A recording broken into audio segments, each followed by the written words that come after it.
nibyo ndabasuje mbahaye ikaze mbifurije kugubwa neza kuri tariki ya 31 z'ukwezi kwa 12 umwaka w'ibihumbi 2025 ni itariki mu by'ukuri ikomeye cyane cyangwa se ni itariki idasanzwe ariko kandi nanone tugaruka ku butaka bw'Uburasirazuba bwa Repubulika Iharanira Demokarasi ya Kongo ni itariki isanze n'ubundi imirwano igikomeje nubwo turimo twitegura kwinjira mu mwaka mushya wa 2026. Hari ababukereye mu mirimo igiye itandukanye ariko kandi hari mu by'ukuri abarimo kwitegura kujya guhaha cyangwa se kuza kujya gushaka ibyo bazifashisha rwose ku munsi w'ejo, ku munsi w'uburane. Ari n'abatangiye kwitegura kuza kujya mu bitaramo bigiye bitandukanye, hari n'abavuga bati turaza kujya mu masengesho. Byose mu by'ukuri murimo mukora, murimo mutegura ndetse murimo muteganya. Reka mbabwire nti mu by'ukuri reka tubiragize Imana kandi twishimira ko iba itugejeje mu by'ukuri kuri isa cyangwa se kuri uyu munota. Ariko kandi nanone tukaba tugiye kuba mu by'ukuri twafata iyi minota tukabasha gukurikirana, tukabasha kumenya ndetse tukareba uko byifashe hirya no hino mu bice bigiye bitandukanye ku butaka bw'Uburasirazuba bwa Repubulika Iharanira Demokarasi ya Kongo. Ndanyarukira rero mu bice bigiye bitandukanye muri Kivu y'Amajyepfo babwire amwe mu makuru mu by'ukuri mwahishwe cyangwa se bimwe mu bintu mwahishwe bimwe birabahara ku mirongo y'imbere ku rugamba mu by'ukuri by'agatangaza gakomeye cyane. Turanyarukira mu mujyi wa Goma ahateguwe imyigaragambyo ikomeye cyane iza kuba vuba nyuma yuko uyu mwaka wa 2025 uza kuba urangiye. Ibi nabyo biza gusiga ikintu gikomeye cyane cyangwa se bigaragara ko bishobora kuza guteza mu by'ukuri icyo bita ubwega murabuzi. Abenshi batangiye kuvuga bati hashobora kuza kubaho impinduka zikomeye cyane ku mirongo y'imbere ku rugamba. Byari biteganyijwe ko tuza kugera muri ubu bunane mu by'ukuri uruhande rwa FARDC rwamaze kwinjira tayari mu mujyi wa Uvira, bamaze kugarukamo. Ese ibi bigeze ku kigero cya kangahe kwijana byagezweho se? Ubundi ibyo nabyo turaza kugenda mu by'ukuri tubigarukaho cyangwa se tureba uko byifashe. Igihugu cya Repubulika Iharanira Demokarasi ya Kongo gikomeje iterambere n'ibindi bihugu hamwe n'Ubwongereza kuri ubu hari ibyo bakoze mu by'ukuri turaza kubigarukaho nabyo turebe uko byifashe hano mu by'ukuri kuri izi mande zombi. Ni mu gihe Repubulika Iharanira Demokarasi ya Kongo yongeye gushinja u Rwanda kuba mu by'ukuri rwarashatse ngo kuba rwahindura inzego z'ubuyobozi bwa Kongo binyuze mu gushyigikira abo mu nyeshyamba z'umutwe wa M23 babarizwa mu cyitwa AFC, ndetse mu by'ukuri ibi ngibi akaba ari byo Repubulika Iharanira Demokarasi ya Kongo yavuze. Mu gihe turi mu mpera mu by'ukuri mu gihe turi mu mpera z'umwaka wa 2025, ese aya magambo nta kindi kintu aza guhindura tugasanga ahubwo twinjiye mu mwaka wa 2026 ari bwo bikomeye. Turareba kandi muri Rucuru hari amakuru ari kuvugwayo ku bijyanye n'abagore bakekwaho kuba mu by'ukuri ngo bakorana bya hafi na Wazalendo, abarengo baje gushimutwa n'inyeshyamba za M23 muri teritwari ya Rucuru. Unyemerere ibi nabyo nze kuba nabigarukaho, ariko reka dutangire twimatatura tudondosha turebe uko byifashe. Gusa ntabwo na tangira kwimatatura rwose tudondosha hano kuri Region Info nababwiye ko umuntu utarakanda subscribe cyangwa se sabone agomba guhita abikora. Ndetse kandi ikindi kintu twongeraho mu by'ukuri cyangwa se kimwe bindi bintu ugomba ko wakora nuko ugomba kunyarukira kuri link tuba twaguterekeye ya group yacu WhatsApp ukabasha gukomeza kubana natwe. Ikindi kintu cy'ingenzi ku bantu mutarakanda subscribe ku Manu Plus mubikore, bakunzi ba Bosco ndabasabye kabisa munyarukireho. Reka rero mbabwire ko tugiye kuba mu by'ukuri twahera ku makuru akomeye cyane mu mujyi wa Uvira nyuma yuko imirwano ikomeje kumvikana mu bice bimwe na bimwe. Ingabo z'u Burundi zikaba ziri gukomerwa amashyi hano ku butaka bw'Uburasirazuba bwa Repubulika Demokarasi ya Kongo, ibice birimo Rwanga ndetse na Kigongo. 100% byamaze kwemeza ko ari tombe kuri kote FARDC kugeza kuri iyi tariki mu by'ukuri ya 31 z'ukwezi kwa 12. Iyi tariki ikaba yamaze tayari mu by'ukuri kuba byakwemezwa ko utu duce twaba twamaze kwigarurirwa. N'uduce rero turi muri kilometero 5 niba mubizi neza cyangwa se ababashe gukurikirana amakuru yacu ku munsi w'ejo ngera ku bintu narababwiye, ni muri kilometero 5 zonyine kugira ngo winjire mu mujyi wa Uvira. Niba rero ubwo twari ku itariki 29 urugamba rwayo rukomeje, tariki 30 abahungu kabisa bakaba baraye binjiye aho bita muri utu duce twa Rwanga. Bisobanuye iki? Bisobanuye ko Uvira yo n'ubundi ubu ngubu uyu mwaka wa 2026 nk'uko babivuze, bimwe mu by'ukuri ku butaka bwayo hatabaye kubikandagizaho, kubikozaho imitwe y'ibiganza cyangwa se imitwe y'intoki, byo navuga ko byamaze kurangira tayari. Byo rwose nasobanura ko byamaze kurangira, ahubwo ikintu kiro cyangwa se ikintu ugomba ko basobanukirwa nuko abasore barimo kwitegura kwinjira mu mujyi wa Uvira rwagati ndetse no gukaba ibice kugeza uyu munsi birimo abarimo Wazalendo, ibice birimo abarimo ibice birimo abarimo M23, ariko kandi nkuko nari bikubwiye birimo Wazalendo, usubye ko atari ko nashaka kubikubwira, ahubwo Wazalendo bivuga ko bari mu bagenda babwira FARDC ndetse n'abandi. Hari itsinda rya Special Force ryamanuwe ry'igisirikare cya leta ya Kongo, ntimubone imirwano iko gutya. Hari Special Force yamanuwe hariya mu by'ukuri irimo iratanga umusada, ariko kandi iyi Special Force amakuru atugeraho akavuga neza rwose ko iri gukorana neza cyane n'ingabo z'u Burundi ziri hariya muri biriya bice, ndetse kandi izi ngabo z'u Burundi zikaba mu by'ukuri zarakomeje kugenda ziyagurutsa amadrone agiye atandukanye, ndetse izi drone mwagiye muzumva cyangwa se zagiye zivugwa, ariko bikanavugwa ko ngo burya izi drone zaba zaraturutse mu gihugu cy'u Burundi, ariko bikagirwamo uruhare na Kinshasa, bikagirwamo uruhare kandi nanone nk'uko bivugwa cyangwa se bigarukwaho, buriya ngo na Leta Zunze Ubumwe za Amerika ngo baba bafitemo uruhare ku bisasu byagiye biterwa cyangwa se kuri drone zikomeje kugenda zikora akazi kazo aha muri uyu mujyi wa Uvira. Ikindi kintu ugomba kuba wamenya, hari ibintu bidasobanurwa kugeza uyu munsi kuri kote FARDC, kuri kote M23 bimeze bite mu gihe urugamba rugikomeje. Hari amwe mu makuru adakomeje kugenda avugwa, gusa murabizi ko mu minsi yashize hari bamwe mu basore batanu b'utwa M23 byavuzwe ko bishikirije iki gisirikare cya leta ya Kongo FARDC ubwo cinjaga mu mujyi wa Uvira. Gusa nanone mu gihe imirwano twumva ko iba umunsi ku wundi, abenshi bagiye badekarara bavuga bati se bigenda bite ko tutumva imibare mu by'ukuri y'abahitanwa n'urugamba, twumva amasasu yabaye, ariko nanone byakumvikana ugasanga uruhande rumwe rero rukomeje kuvuga ibyarwo, urundi narwo ruravuga ibyarwo. Ariko ndagira nkubwire ko bimaze kuba byamenyekana ko umutwe w'abarwanyi ba M23 mu by'ukuri baje gutakaza abarwanyi benshi cyane mu minsi yashize mu bice bya birimo imirwano, ku kigero cyatumye bamwe mu by'ukuri ngo babashe gusigara barafashe ya mbere bakishyikiriza uruhande rwa guverinoma, bakavuga bati reka tuze kuba amatekwa, nyuma yo kumenya ko kandi itsinda ry'igisirikare rwose ryo ryari ryamanutse ko ngo buriya Wazalendo biragoye ko kurebera izuba bijya bivugwa hariya rwose bijya binurwanurwa. Wazalendo bati nta mikino.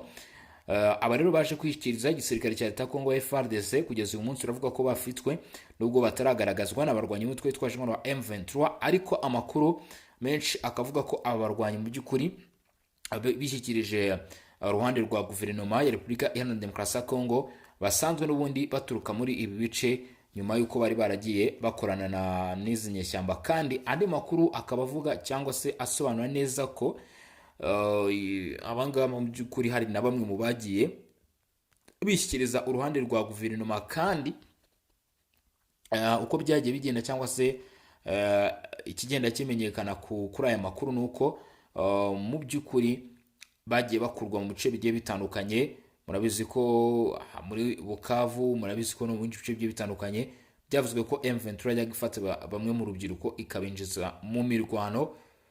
Kuri rero bikavuga ko mu by'ukuri bamwe muri abo ari nabo bagenda nanone bakunze kwishyikiriza uruhande rwa guverinoma nyuma yo kubona ko kubona inzira yo kubisohokamo, ndetse no kubona ko urugamba n'ubundi barimo nubwo ngo baragiye batarushaka n'ubundi biba bitari ngombwa cyangwa se bidakenewe. Mu gihe rero tukikomeje n'amakuru hano ku butaka bw'Uburasirazuba bwa Kongo, Goma biravuga ko ihuriro ry'urubyiruko n'abajenizi ngo baba bateguye imyigaragambyo, ariko akaba ari imyigaragambyo igomba gukorwa mu buryo bw'amahoro. Gusa bo ku ruhande rw'inyeshyamba z'umutwe wa 23 ntabwo yabaguye neza, cyangwa se ntabwo bigeze babyishimira nk'uko byagaragaye mu bitangazamakuru ndetse na feedback cyangwa se no mu magambo yagiye avugwa nyuma y'uko uru rubyiruko ruvuze ko cyangwa se rugaragaje ko ari gahunda yo kwinjira mu cyitwa cyangwa se kugaragara mu myigaragambyo yiswe iy'amahoro. Urubyiruko rw'abagenzi hano muri Repubulika Demokarasi ya Kongo batangaje ko hari urugendo rw'amahoro rwo gusaba M23 kuva mu bice yafashe. Gusa igitangaje ndetse kinateye impungenge n'inkeke nuko urubyiruko ruza gukora imyigaragambyo kandi rukaza kuyikora muri bimwe mu bice n'ubundi cyangwa se mu bice bigaragaramo izi nyeshyamba. Imiryango y'urubyiruko n'izindi nzego z'abaturage bibumbiye mu ihuriro ryitwa Gens hano muri Repubulika Iharanira Demokarasi ya Kongo cyangwa se Generation Z batangaje ko bateganya gukora urugendo rw'amahoro kuwa gatanu kuva ku itariki 2 Mutarama 2026 mu mujyi wa Goma. Iki gikorwa ngo kigamije kwamagana ifatwa ry'ibice bimwe by'igihugu bikorwa n'inyeshyamba zo mu twa M23 ndetse no kugaragaza ububabare abaturage bo mu burasirazuba bwa Repubulika Iharanira Demokarasi ya Kongo bakomeje guhura nabwo bitewe n'umutekano muke. Mu ibaruwa yamenyeshejwe ubuyobozi bw'umujyi wa Goma iri ku buyobozi bw'ihuriro buyobowe na M23, abateguye uru rugendo ngo bavuze ko rushingiye ku ngingo ya 22, ku ngingo ya 23, ku ngingo ya 25 na 26 z'itegeko nshinga rya Repubulika Iharanira Demokarasi ya Kongo ryo kuwa 18 Gashyantare 2006 cyangwa se 2006, aho izi ngingo urubyiruko rushingiraho ngo zaba zemeza uburenganzira bwo gutanga ibitekerezo, kwishyira hamwe ndetse no gukora imyigaragambyo. Izi baruwa zanoherejwe ndetse no ku biro bya MONUSCO, ku biro bihuriweho by'umuryango w'abibumbye bishinzwe uburenganzira bwa muntu ndetse no ku miryango mpuzamahanga irengera uburenganzira bwa muntu nka Human Rights Watch ndetse na Amnesty International, ko iyi myigaragambyo nyine y'uru rubyiruko ndetse amatsinda y'urubyiruko n'abaturage izaba mu mahoro guhera ku itariki 2, ko mu by'ukuri bagomba kwitegura ko igiye kuba yabo. Hariko bimwe rero mu byateguwe cyangwa se mu byitezwe ko bishobora kugaragara cyangwa se bizaba biri ku murongo ubizavugwa muri imyigaragambyo byamaganwa nkuko mu by'ukuri byagaragaye mu nyandiko zabo, ngomba kuba wabimenya. Hari kwamagana ihonyorwa ry'ubusugire bw'ubutaka bwa Repubulika Iharanira Demokarasi ya Kongo. Icyo ni ikintu cya mbere. Icya kabiri hari ugusaba M23 kuva mu bice yafashe hashingiye ku cyemezo 2773 cy'inama y'umutekano w'umuryango w'abibumbye. Hari no gukangurira amahanga kwitaza ihohoterwa rikorerwa abasivile ndetse cyangwa se kuryamagana.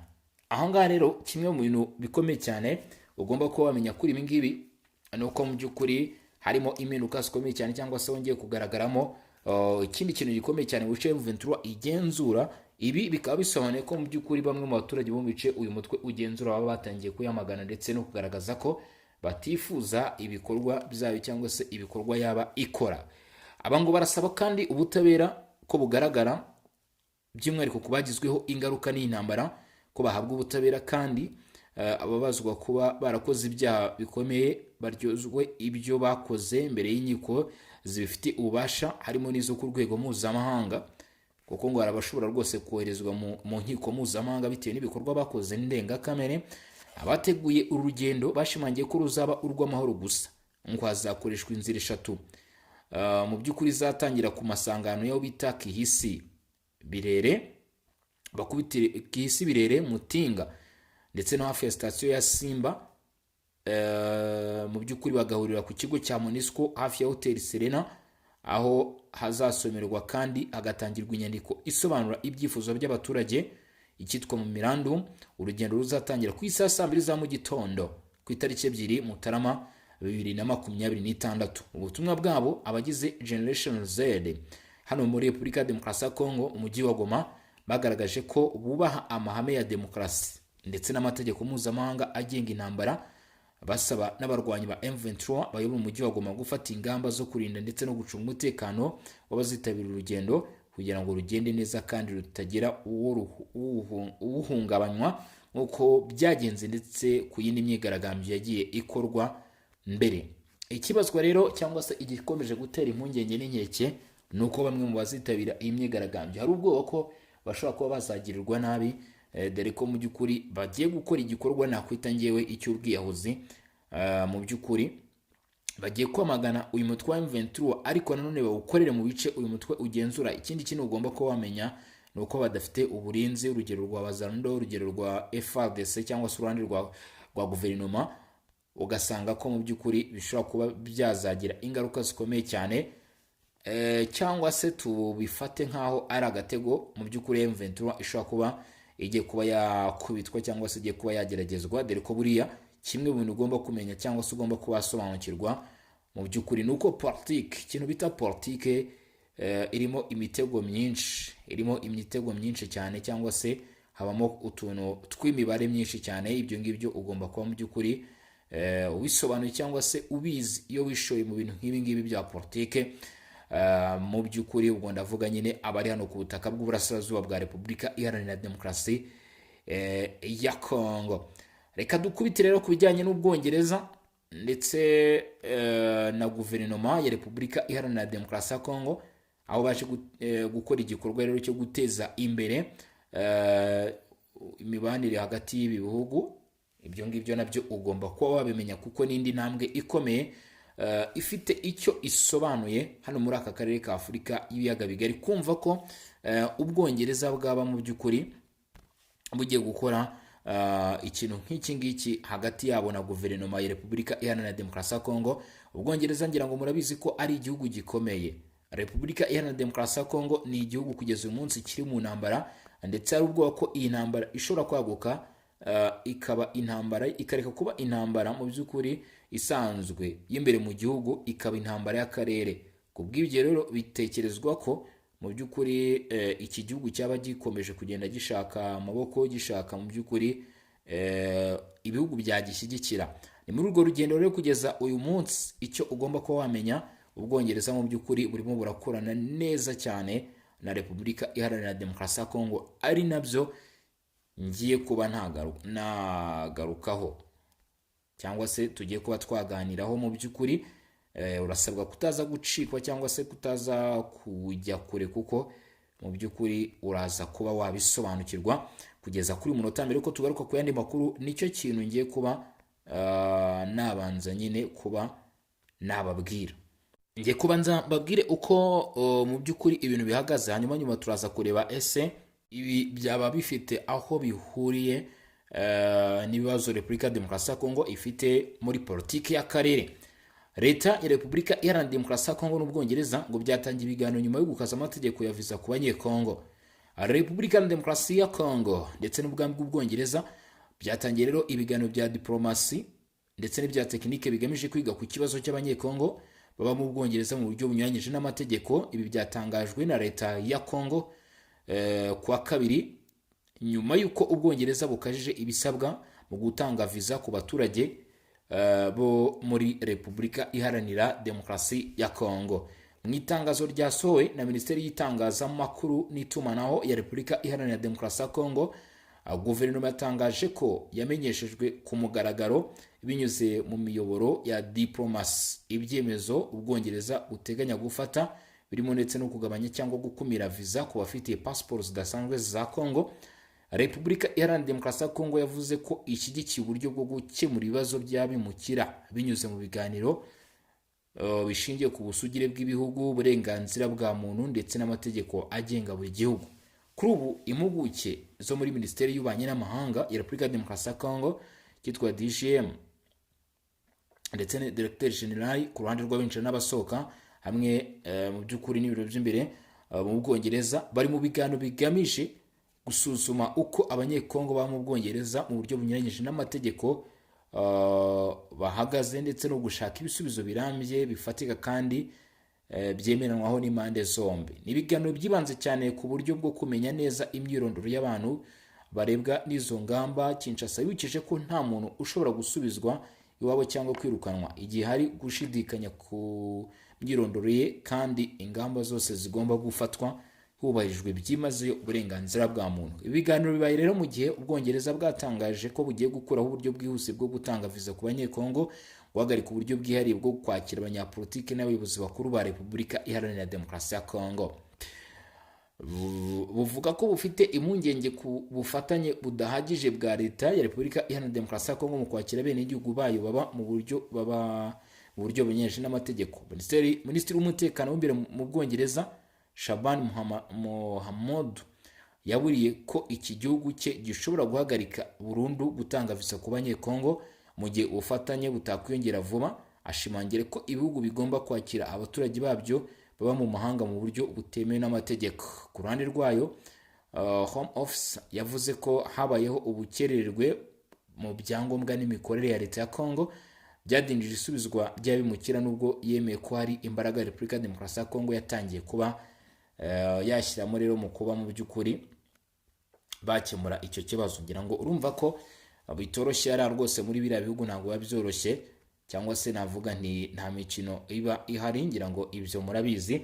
Tugiye kuba rero twakubitira muri teritwari ya Rucuru. Nabwiye ko ari amakuru ariko havugwa kandi ni amakuru mu by'ukuri bivuga ko atari meza, ari kuvugwa ku bagize itsinda ry'inyeshyamba zo mu mutwe wa M23 ababarizwa hariya muri teritwari ya Rucuru mu ntara Kivu y'Amajyaruguru, dore ko mu bice inyeshyamba za M23 zigenzura ibi bice rwose hakomeje gushinjwa ko hari kuba mu by'ukuri ibikorwa binyuranyije n'uburenganzira bw'ikiremwamuntu, kandi ababivuga cyangwa se abitangaza bakagaragaza ko ibi n'ubundi bikorwa nkana n'izi nyeshyamba zo mu mutwe wa M23. Niyo mpamvu rero kuri uyu munota tugiye no kwerekeza muri teritwari ya Rucuro tukareba uko byifashe mu by'ukuri.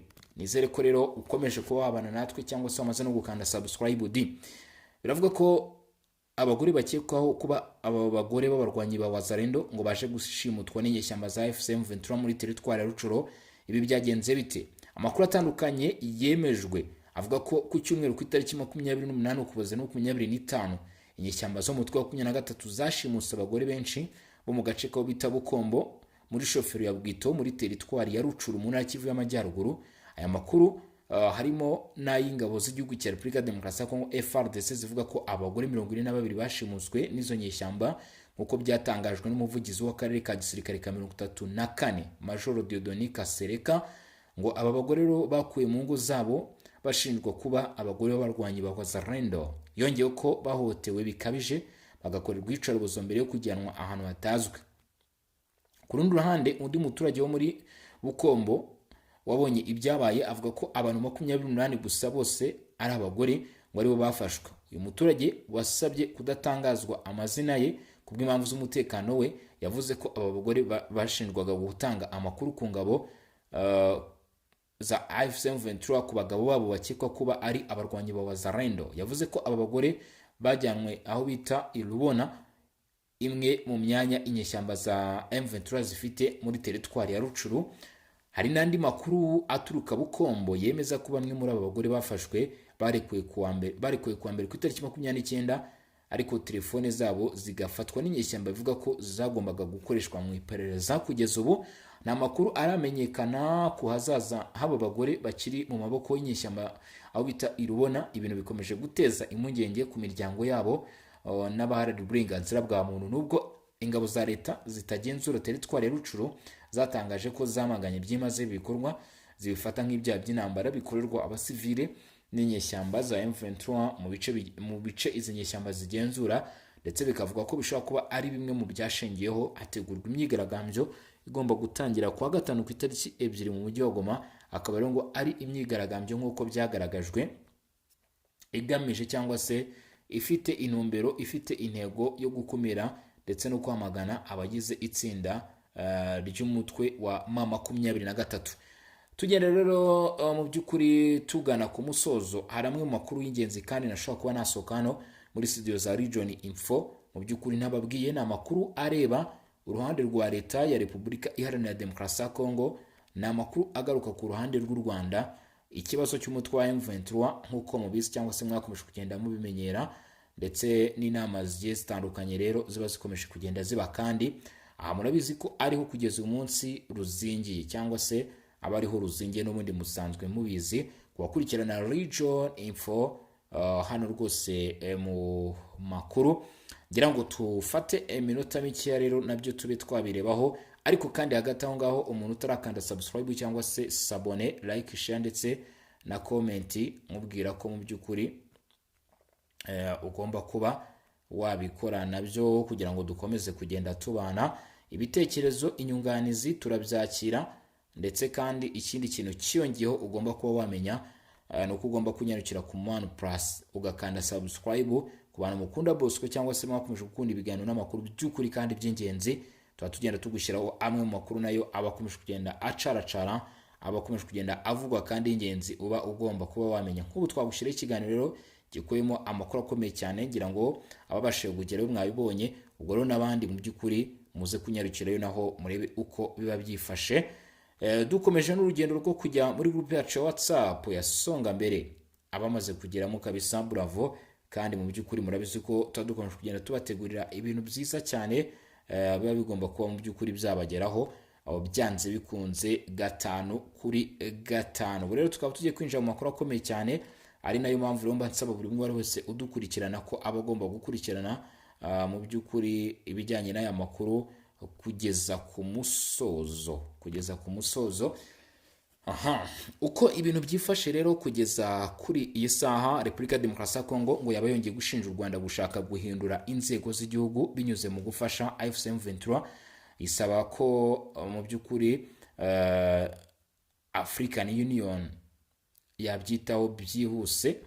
Repubulika iharanira Demokarasi ya Kongo yongeye gushinja u Rwanda kuba rufasha umutwe wa AFC M23 hagamijwe guhindura inzego zemewe n'itegeko nshinga rya Kongo. Ibi Kinshasa ikomeza kwivugira ku rwego mpuzamahanga, haba ku cyicaro cy'umuryango w'abibumbye i New York, Geneve mu nama ya Loni ishinzwe uburenganzira bwa muntu, ndetse no ku cyicaro cy'umuryango wa Afurika yunze ubumwe i Addis Abeba. Guverinoma ya Kongo ivuga ko kuva inyeshyamba za AFC M23 zongeye kwaduka ku mugaragaro zishyigikiwe n'u Rwanda, yakomeje gusaba ko itegeko nshinga ry'umuryango wa Afurika yunze ubumwe ryubahirizwa, cyane cyane amahame yo kutivanga mu bibazo by'imbere mu gihugu cy'abandi, kubaha ubusugire bw'ibihugu ndetse no kurengera ubusugire bw'ubutaka. Kinshasa ishimangira ko amahame n'imyanzuro y'umuryango wa Afurika yunze ubumwe bikwiye gushyirwa mu bikorwa byimazeyo kugira ngo amahoro agaruke mu burasirazuba bwa Kongo. Ibi byongeye gushimangirwa ku wa mbere ku itariki 29 Ukuboza 2025 na Madame Tracy Kaikwamba Wagner, Minisitiri w'Ububanyi n'Amahanga wa Repubulika Iharanira Demokarasi ya Kongo, ubwo yitabiraga inama mu by'ukuri y'1321 inama y'umuryango wa Afurika yunze ubumwe ishinzwe mu kanama gashinzwe amahoro n'umutekano cyo bita CPS ku rwego rw'abaminisitiri. Yabwiye iyo nama abinyujije mu ikoranabuhanga rya video ko inkunga u Rwanda rwa AFC M23 ngo yaba igamije guhirika gahunda n'inzego z'igihugu cya Kongo mu buryo bunyuranyije n'itegeko nshinga. Minisitiri Kaikwamba Wagner yagize ati, uretse ibikorwa bya gisirikare, Repubulika ya Demokarasi ya Kongo irashaka kugaragaza n'ikindi kintu gikomeye cyane ku nzego z'igihugu. Inkunga zitandukanye u Rwanda ruha umutwe wa politike n'igisirikare AFC M23 ufite intego yo guhindura inzego zemewe n'amategeko muri Repubulika ya Demokarasi ya Kongo. Ibi nubwo nyiri itegeko shingiro rya African Union n'icyemezo cya Afurika kuri demokarasi, amatora n'imiyoborere, byongeye kandi gushyiraho ubuyobozi busimbura ubwa leta mu bice byafashwe mu buryo bunyuranyije n'amategeko bigomba kwamaganwa bikomeye. Uyu yibukije ko mu kwezi kwa Gashyantare gushize yari yagaragaje ibi birego mu kanama ka Loni, ashinja ku mugaragaro u Rwanda kuyobora ndetse no gushyigikira inyeshyamba za AFC M23 hagamijwe gukora ubutegetsi bwa Perezida Felix Tshisekedi. Inama y'umuryango wa Afurika yunze ubumwe ishinzwe amahoro n'umutekano ni rwo rwego ruhoraho rufata ibyemezo ku bijyanye no kwirinda intambara, kwikemura ndetse no kwihosha, ndetse no gutanga umuburo w'igihe hakiri kare ku bibazo by'umutekano muri Afurika. Ku bwa Minisitiri Kaikwamba Wagner Tracy, Repubulika ya Demokarasi ya Kongo igifite kwizera ihame ry'uko abanyafurika bagomba gukemura ibibazo byabo, ariko yavuze ko iryo hame ridakwiye gukoreshwa mu guhishira ihonyorwa rikomeye ry'amategeko mpuzamahanga cyangwa mu kugabanya agaciro k'amategeko shingiro y'umuryango wa Afurika yunze ubumwe. Yasabye ko inama y'umutekano y'umuryango wa Afurika yunze ubumwe yatekereza ku ngamba zikomeye kandi ziburira, zirimo ibihano bigenewe ku giti cy'abantu bashinzwe ihohoterwa rikomeye, gushimangira iperereza no kuryozwa kuri bamwe, ndetse no kongera ingamba zo kurinda abasivili. Yongeye kwibutsa ko hari urugero rwabayeho mu 2008 ubwo umuryango wa Afurika yunze ubumwe wamaganaga ifatwa ry'igice cy'ubutaka bwa Djibouti n'ingabo za Eritrea, igasaba ko zihita zisohoka nta mananiza, aho yavuze ko uru rugero rwerekana ko umuryango wa Afurika yunze ubumwe ushoboye gushyira mu bikorwa amategeko ndetse no gufata imyanzuro ikomeye igihe ubusugire bw'ibihugu binyuranyijwe. Iyi nama yabereye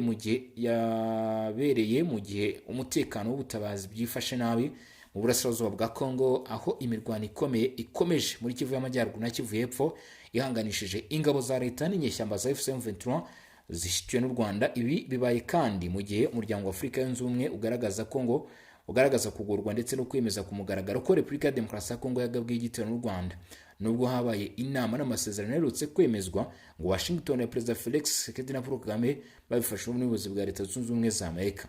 Gusa nubwo amasezerano ya Washington agaragaza intambwe ya politike, ibiganiro byaduha hagati ya leta ya Kongo na FCM23 mu by'ukuri ntibiratera imbere. Ibyo biganiro byari bigamije gukemura impamvu muzi z'intambara zirimo gusubiza ububasha leta ndetse no gusubiza mu buzima busanzwe imitwe itwaje intwaro, ariko kugeza ubu byarahagaze.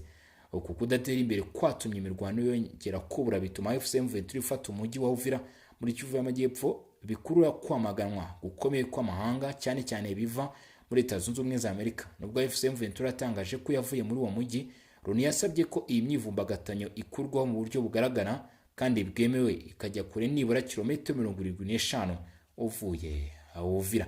Ese ibi biraza gukurikizwa cyangwa se hari ikindi kiza gukurikiraho?